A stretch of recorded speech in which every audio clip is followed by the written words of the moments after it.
Well, I won't lie, folks. I had a whole lot of dash cam footage that I was going through, and I decided it was time for another story. This next story has a little bit of everything: magic mushrooms, ghost towns, clowns, and oh, yeah, Area 51. Back in 2013, me and my buddy Drew decided we were going to go to northern Nevada and see how close we could get to Area 51 without getting into any trouble. Breaker 19, this is the White Rabbit heading northbound on 65, 30 miles out of Nashville. I'm just kidding, that's my phone. Back in 2013, my buddy Drew met me out in Las Vegas. And at this point in time, they hadn't really come out, they being they, hadn't come out and admitted that there really was an Area 51 in the northern Nevada desert. But we knew, right? If you didn't know, now you know that Area 51 is absolutely out there, reverse engineering UFO crafts that have crashed. Anyway, we decided that we were going to take a trip and see how close we could actually get to Area 51 without getting into any kind of trouble. Now, we didn't really have a game plan, not really one to speak of. However, my buddy Drew had mixed in some magic mushrooms with some chocolate chip cookies and brought them out to Las Vegas with him. So we decided we'll go out to Red Rock Canyon, munch down some chocolate chip cookies, go ahead and trip our balls off, and then come up with a game plan how we were going to get up and as close as possible to Area 51. I mean, what could possibly go wrong, right? As we pulled into the parking spot there at Red Rock Canyon, Drew looked over at me and said, "I don't really know how potent these cookies are going to be because I baked them about a week ago." Well, if you know Drew, he's really good at talking people into doing things they probably shouldn't do. He had baked 12 cookies, and so we decided we were going to go ahead and eat all of them, six apiece. Well, I'll tell you what, folks, I don't know if we were more than 100 yards down the trail heading into Red Rock Canyon when I felt like these mushrooms were already kicking in. I looked at him and I said, "Are you feeling anything?" He goes, "Oh, yeah, I'm feeling something." It was at this point in time that I knew that my buddy Drew, he knew that these cookies were going to be plenty potent and we were in for a day. If I'm being 100% honest about it, most of the day was a blur. I'm not even really sure how we ended up where we ended up at, but we actually ended up setting up on top of this little plateau overlooking the Nevada desert, and it was probably one of the most beautiful sights I'd ever seen. I'm sure the mushrooms definitely helped with the beauty of the place, intensifying all the colors and the landscape that the northern Nevada desert has to offer. And if you haven't ever been out there, you should definitely go, whether you take mushrooms or not. But it was here at this spot that we started putting a game plan together on exactly what we were going to do to get up to northern Nevada and go see Area 51. Now, the simple game plan that we had come up with: we'll gather up some supplies, we'll gather up some wood, we'll camp out next to the car out in the desert, because as far as we knew, you didn't really have to have a campsite. We just needed a place we could pull over, start us a little fire, and hang out for the night until it was daytime and we could get out and start seeing things. From my many years of watching Ghost Adventures, I knew that Goldfield, Nevada was along the way and that maybe we could go there, get gassed up, maybe grab more supplies if we needed them, and then keep making our way around to the extraterrestrial highway. Well, anybody that's been an hour and a half north of Vegas knows there is absolutely nothing out there. You really got to pay attention to signs, which we later found out as we made our way north. So, after barely making our way back to the car out of Red Rock Canyon before dark, because I don't think we really even knew exactly how we got to where we were at, We headed back to Vegas, headed back to our hotel room, and started gathering up our stuff to load up in the car and start heading north to Area 51. Now, this little rental car that Drew had got, we ended up calling it the Black Pearl. It wasn't much bigger than a roller skate, so we kind of knew that we weren't going to be able to bring as many supplies as we were hoping. But as we started heading north out of Vegas, we found a Walmart, of course, and started gathering up some food and some wood and a couple other things that we thought we might need along our journey. Now, this was February, and it was still getting dark at close to 5 o'clock. So by the time we started heading out north, it was already starting to get dark, and we weren't exactly sure where we were going. This was before all the fancy GPSs were in every car, and we probably had Google MapQuest or something like that. But once you got out of Vegas, there was pretty much no cell service at all. So we were kind of just winging it. And after looking at a map at least once or twice, we realized, well, there's really only one road on the western side of Nevada. So how lost could we possibly get? I'm not exactly sure how far we had made it before it started to get dark. But then all of a sudden, we had found ourselves in a little bit of a dust storm, and it was getting very windy. Well, we had the Mojave Desert on our right, Death Valley to our left, and we were looking for a place to stop. And that's when we came across this little, whatever you want to call it. It wasn't really a convenience store. It just seemed to be a store in the middle of nowhere, and we decided we were going to go ahead and stop, mostly because it said something about aliens on it. We had explained to the lady inside what it was we were going to be doing. She kind of laughed at us and then let us know that it was going to be very cold that night, so we better hope that we're able to get a fire going. Well, little did we know it was going to get very cold that night. After the dust had settled down, we got back on the road and started heading north again. Now, somewhere along the way, that we would find out later, we had missed a sign that said last gas station for 90 miles. Well, missing that sign, we were getting pretty low on gas, and we thought, well, we're going to stop at the next gas station and get some gas and then get back on the road. At some point in time, we came across a sign that said 40 miles to Goldfield, Nevada. Well, the little car that we were in said we had 55 miles worth of gas. So we thought, no problem. We'll get to Goldfield, we'll gas up, and then we'll find us a little place to camp out in the desert until morning time where we could get out and start seeing some more stuff. We also had noticed that the temperature gauge on the car kept dropping, and at one point in time, it was about 20 degrees outside. That's when we kind of started to worry a little bit. Did we have enough wood to have a fire to keep us warm out there in the desert when it was 20 degrees outside? I guess we were about to find out. As we inched closer and closer to Goldfield, Nevada, the temperature started dropping even more. And by the time we actually came across the sign for Goldfield, Nevada, it was 16 degrees outside. And the one thing we noticed right away was the town was very dark and it did not seem like anybody was around. Well, it's a ghost town, so that had something to do with it. But we thought surely they're going to have a couple gas stations.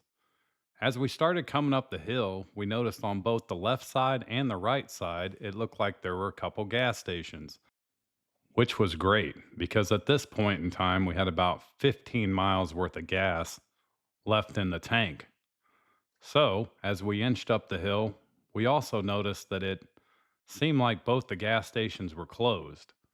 So, our game plan was we'll park next to the pump, we'll sleep in the car, we'll start the car every now and then, get it warmed up, and then we'll repeat that process until morning time when we can go ahead and gas the car completely up and keep moving along on our journey.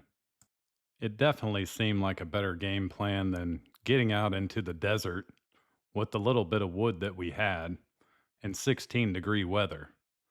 So at some point in time, I had to go to the bathroom. So I got out of the vehicle, started making my way over to behind the building, And that's when I realized that the sign at the gas station we were sitting at said diesel fuel for buses only. And I thought, that's not us. We're got the Black Pearl and we don't need diesel. So I make my way across the road to the other gas station and I see a sign that says 99 cents a gallon. Now, that didn't really make much sense to me. So I walked up and got a little bit closer look, only to realize that this was not a gas station. It was a restaurant that had a gas station theme. So here we are in the middle of the desert, 16 degrees. We've got 15 miles worth of gas in our car. And these are not gas stations, and there does not appear to be another gas station or anything for that matter anywhere close by. As I was explaining this revelation to Drew, I noticed that somebody was peeking out the window of a house that was across the road. So I decided I'm going to go ahead and go knock on the door because at this point, we know the gas station behind us is at least 90 miles. And as far as I knew, we hadn't seen any signs for anything that might be in front of us. So again, at this point, we don't really have a map. We're just kind of out here in the middle of the desert. It's 16 degrees. I decide I'm going to go knock on this door, but Drew is definitely coming with me. Now, look, folks, this town was spooky. If you have never been to Goldfield, Nevada in the middle of the night, I don't even know that it was the middle of the night, but it was night and it was cold. I think at this point in time, it had started snowing.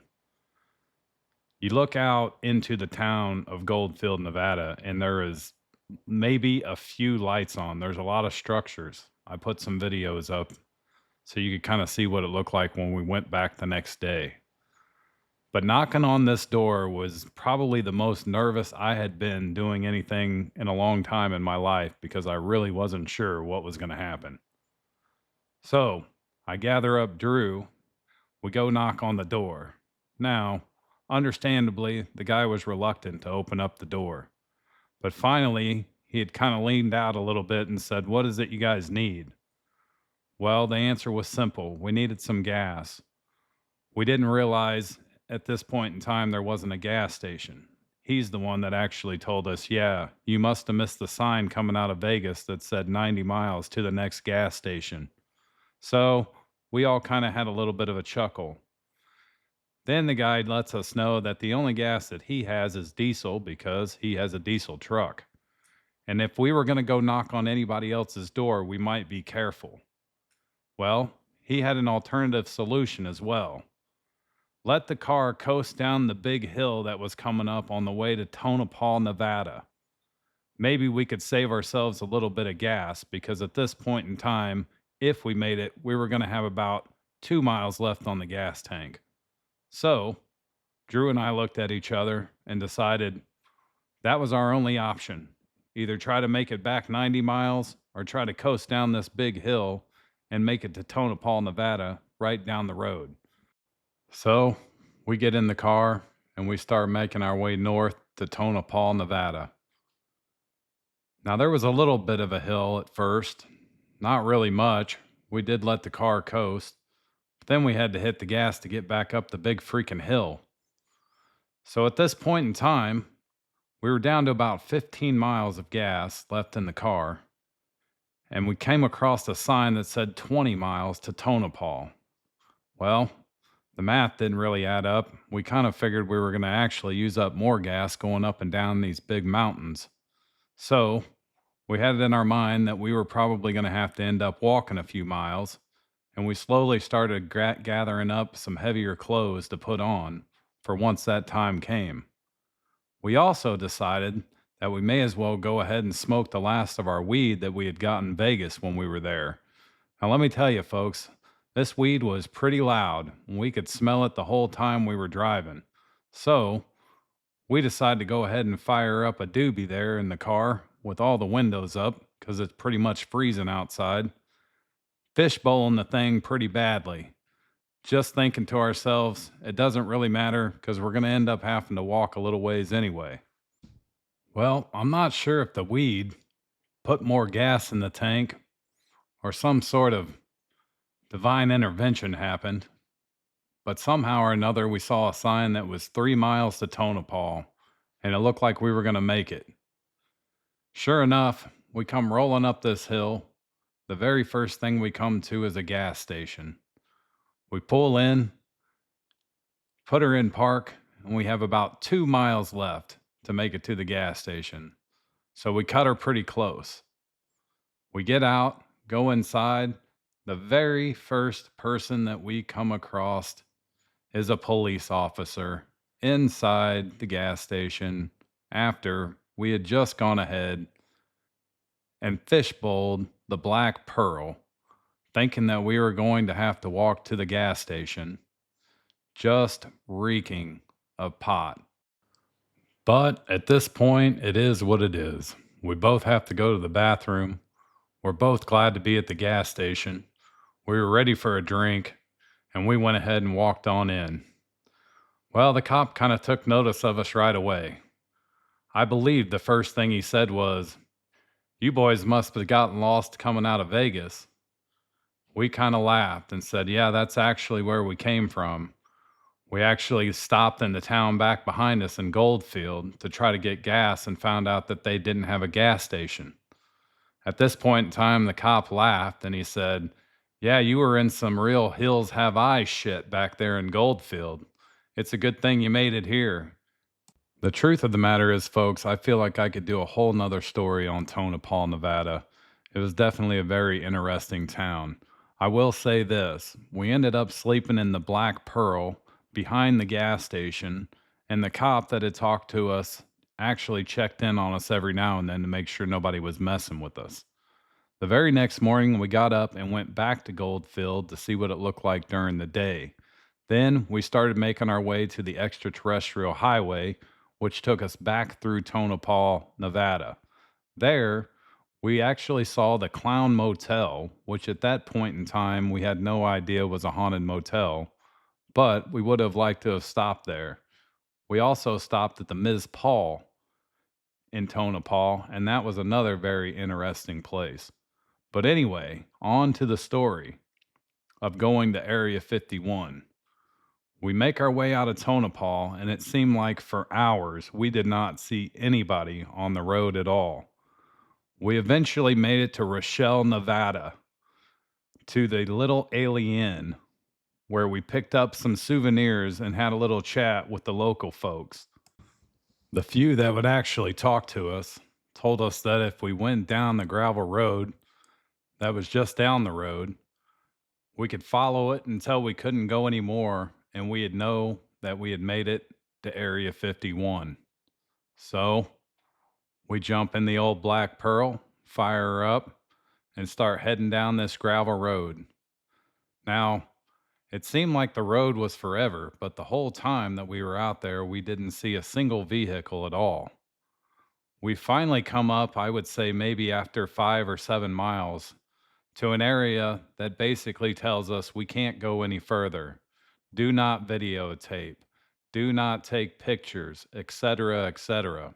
Well, of course, like I told you earlier, Drew is one of those guys who will try to talk you into anything, and he told me to go ahead and take a few pictures. Nobody would even know about it. Well, I'm glad I didn't listen to him because it was shortly after we had gotten home I watched about some guys that had went out there and taken some pictures, and they basically got arrested or at least detained for a few hours.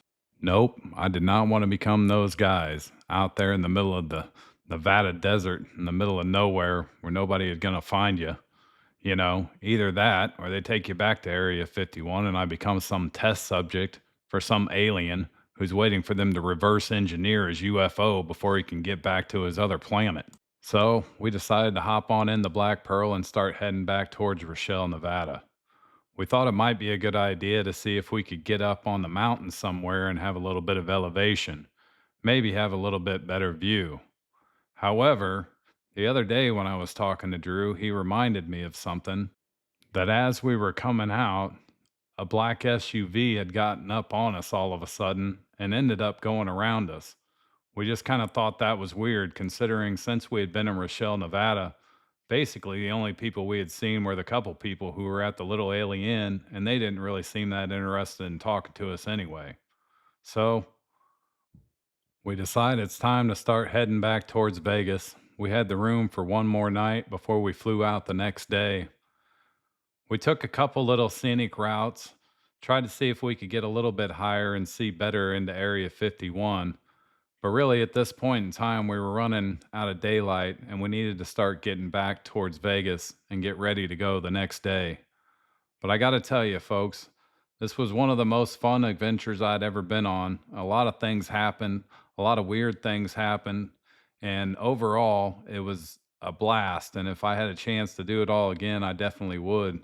And I think Drew would too. But listen, if you hung in this long for this story, I sure do appreciate you. We'll hopefully have some more coming at you at another time.